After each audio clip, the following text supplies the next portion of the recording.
Welcome back to Global Media Network LLC. Educate, enlighten, entertain. And on today's show, lest we forget historical, with host Lillian Baldwin, we are going to present three different opinions worldwide from politicians and laymen about how they feel about aging, not only in U.S. government politics, but from all over the world. Shall we begin? Should there be an age limit anywhere, but especially in the United States, and our government serving the people who put them into office? President Biden is 82. If he's elected, he will leave office at 86. Former President Trump is currently 73. He will be 77 if he becomes president, and even his 80s if he receives a second term. The Senate Majority Leader is 72. A consensus taken during 2020 to 2022 noted that politicians in the legislative U.S. House of Representatives were 20 years older than the average citizen. In the House, the age of members rose in the past 4 decades. So how does being old affect our government and the citizens of our country? More importantly, how do the younger voters, 18 to 35, feel? It's been debated hotly now for a decade. In September, CBS took a poll and showed that Americans were concerned over the age crisis. 47% of the citizens state that having young people in office would make our political system better. A recent Reuters/iPost poll took in November 2022 found 9 out of 10 Americans support a cutoff age of 75 years old serving as president. In a new book, Youth Without Representation, the authors write about underrepresentation in cabinets, parliaments, and yes, the U.S. government.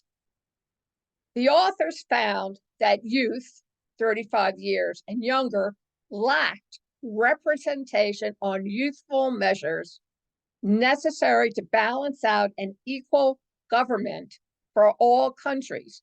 And they're scarce, young people, hard to find, even with a magnifying glass. Worldwide, it's hard to find representation for 18 to 35 by a factor of 3. From the book, and from the authors who come from the conversation.com, they interviewed the Prime Minister of New Zealand, who stated, and I quote, "I think the old age of legislatures is a problem. We have the world's largest generation ever of youth. So if decisions are being made by age cohort that is decades above that and is not attuned to the perspective, I think it's a serious democratic deficit. I used to be of the view that people needed to come into Parliament with some degree of maturity and background. I actually no longer believe that. I think a Parliament is a place where young people with fresh perspectives should be. And I think our political system should accommodate that." Now, that is from the Many people who make up the conversation, and you can find that on theconversation.com. This is another opinion from Bing Artificial Intelligence. And it said, ageism in politics is a complex issue that has been discussed various ways. It is discrimination based on negative assumptions about age. It can have an impact on older people's lives and a serious issue. Age has long been a powerful political weapon, and it's been used against politicians of all ages. For instance, our current president, Joe Biden, has been a target of ageist attacks, which reinforce outdated stereotypes and hurt younger people too.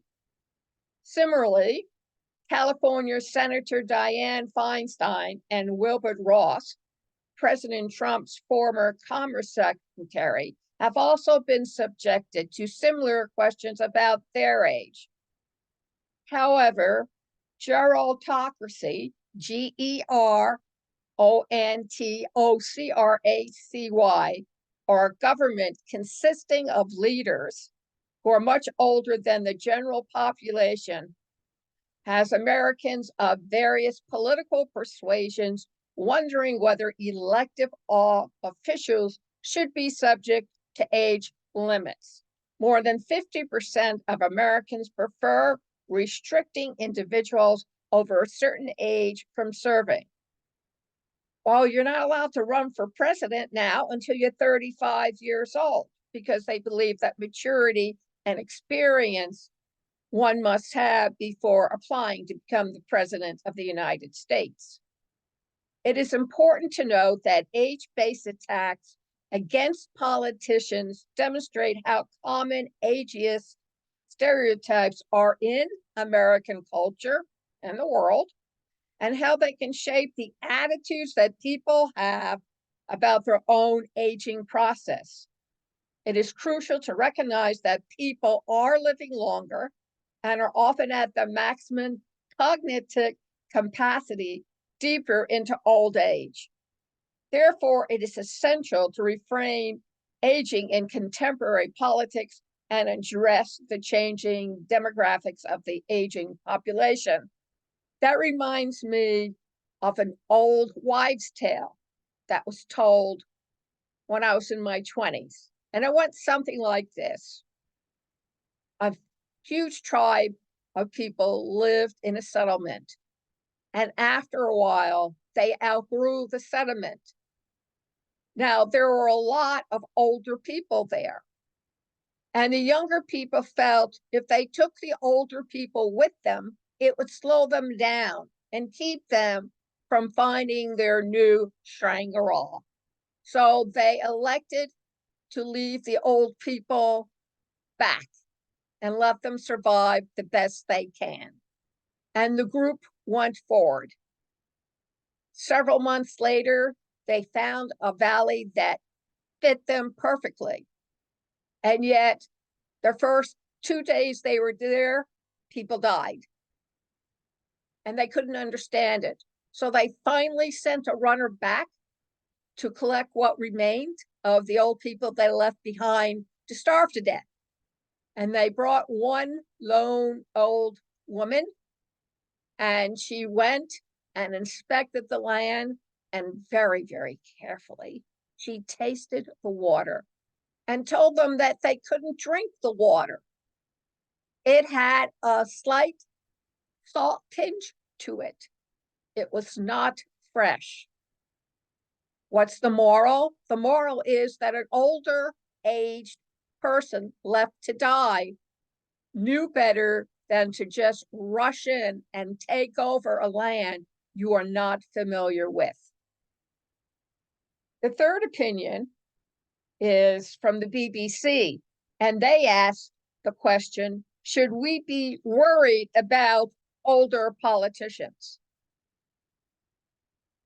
They point out that the top contenders for the US president election are well past the typical retirement age. So, what are the trade offs of being led by older politicians? Pauline Newman, who is currently 96, holds a lifetime position as a U.S. federal judge. Although she wants to continue working, she's in the midst of lawsuits with colleagues who want her to retire. The U.S. has become a hotspot for debates about whether people in the political arena can be too old to lead.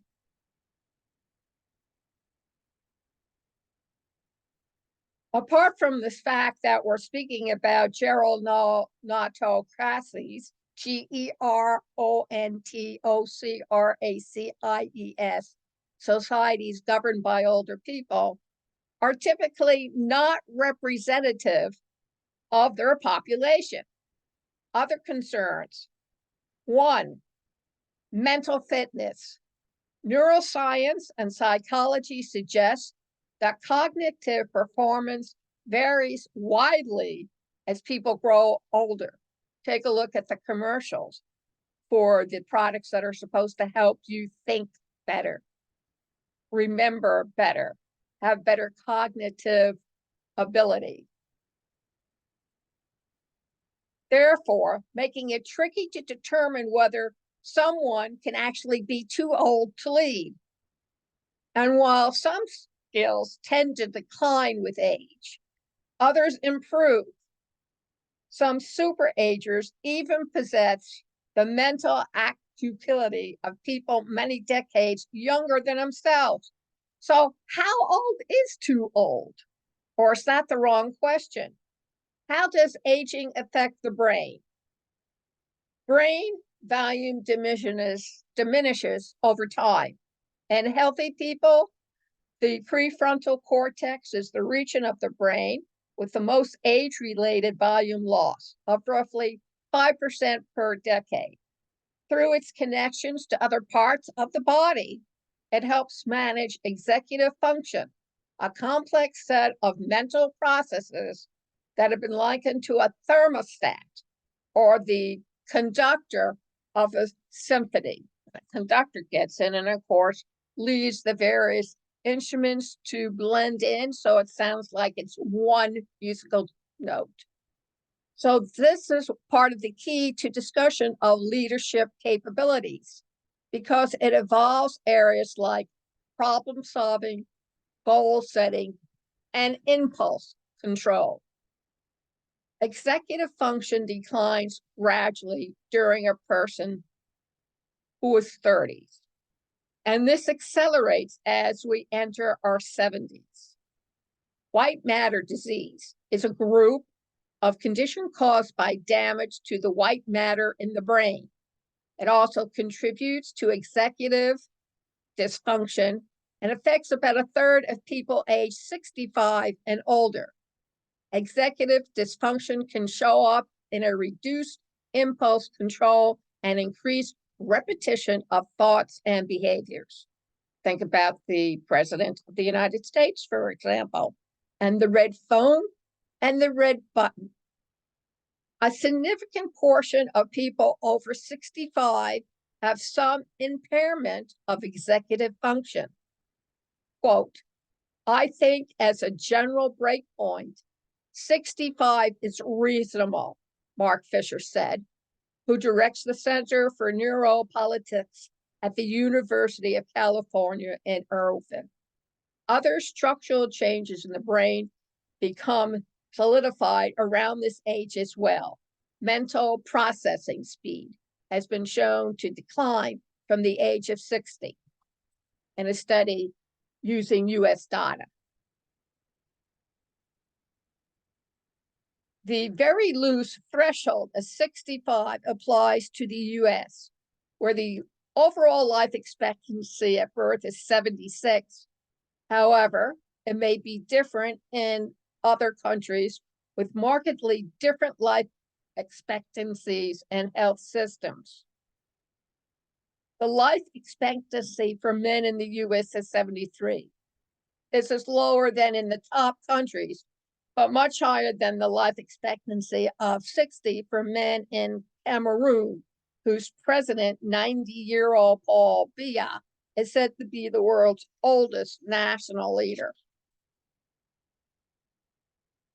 At 77, former President Donald Trump is more than a decade older than the normal retirement age. Life expectancy at birth doesn't tell the full story of longevity, as this number is brought down by factors like infant mortality. For example, an 80-year-old in the US could expect to live another decade. In reality, there is no hard and fast rule. A person will be affected by the decline of executive function, particularly when you factor in that we don't have all the same proficiency. So what are the benefits in an older brain? Fisher explains, averages can obscure expectations of healthy longevity and cognitive fitness, given what he calls the, quote, tremendous individual variability, unquote, in executive function. The battery of testing would be the best way to formally determine one's executive function, but there is going to be wide variation in terms of how individuals function, Fisher said. One differentiator is comorbidities, comorbidities, multiple conditions like heart disease, high cholesterol, and hypertension, high blood pressure. All of these can impact brain function, particularly executive function. And while aging does not always come with illness, it makes it more likely. According to Fisher, quote, hypertension is probably, along with aging itself, the most important, most impactful factor on brain aging as a whole and executive function as well, unquote. Thus, early diagnosis and treatment of hypertension is an important area of intervention to protect brain health. And this is an area where treatments and knowledge are regularly improving. There's also a variation in which parts of the brain can compensate for others that show some age-related damage. While the brain is believed to be plastic, many of us can partially make up for disruptions in one part of our brain by enlisting other parts of the network. Others will experience a failure of comprehension along the lines of Alzheimer's disease, explains Mark Mapstone, a translational neuroscientist at University of California, Irvine. However, take note, there are some aspects where an older brain actually shows better performance. With the ability to take in new information declines much earlier, the ability to direct and act on information can improve well into a person's 70s. So while 70-year-olds can probably process new information more slowly than the 30-year-old counterparts, they may do better at synthesizing it. Mapstone says that 60-year-olds typically have better vocabulary than 20-year-olds and can thus substitute words better. For example, one study found that vocabulary scores increased into a person's mid-60s.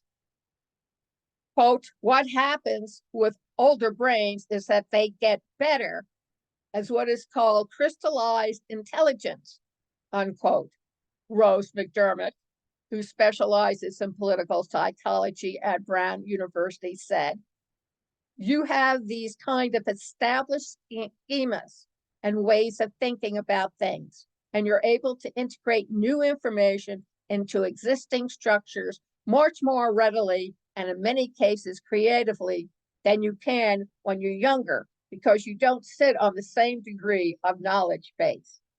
There are some people who are known as, quote, super agers, unquote, which retain the cognitive functions of much younger people. These are people in their 80s and older, with the cognitive health of those 2 to 3 decades younger. Superagers show larger, healthier neurons in the anterolateral cortex, a part of the brain critical to memory. They do better on memory tests than their peers.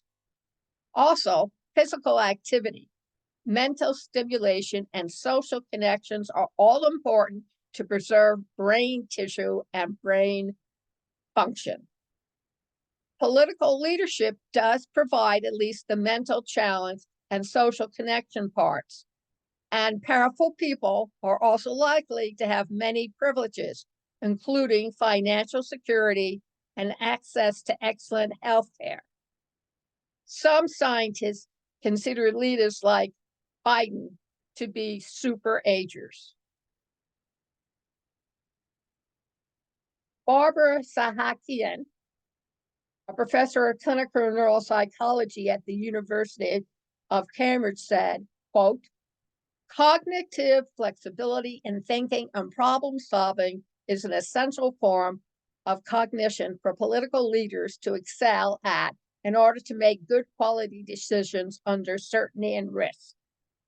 These types of decisions are often time limited, unquote.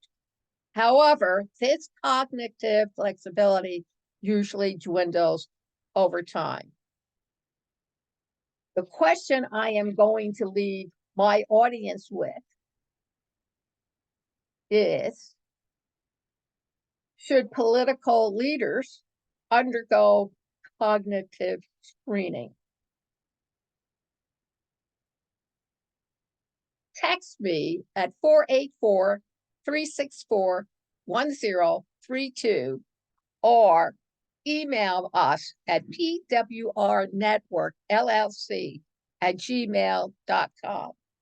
Thank you very much for listening to the 3 different opinions, theconversation.com, bbc.com, and Bing AI chat. The URLs for our opinions will be listed on the blog should you want to go and take a look at them yourself. Thank you for coming back and listening to Lest We Forget with your host, Lillian Caldwell, historical. Today we discuss ageism and politics all over the world, and are our younger people being left behind because there are older politicians who are ruling / governing the country. You can listen to this, Lest We Forget historical, all over again at youtube.com/PWR network _ Talk Radio, at https://www.passionateworldtalkradio.com, iTunes, Spotify, iHeart, Amazon. Check us out at Spreaker.com/PWR network. And remember, come back next week. A hint, the next time you go and get a blood test and they stick the needle in your arm to withdraw the blood, remember this: when they bandage it, don't let the bandage remain on over that puncture wound for longer than 15 to 20 minutes. Because if you do, you will cause health problems with your arm. It causes increased blood bruising and more problems, because I understand from the nurse over at the Reading Hospital in Reading, Pennsylvania, that it makes it tight, and therefore you put yourself at risk for infection. Thank you very much for listening with Lillian S. Caldwell, and lest we forget historical ageism and our politicians.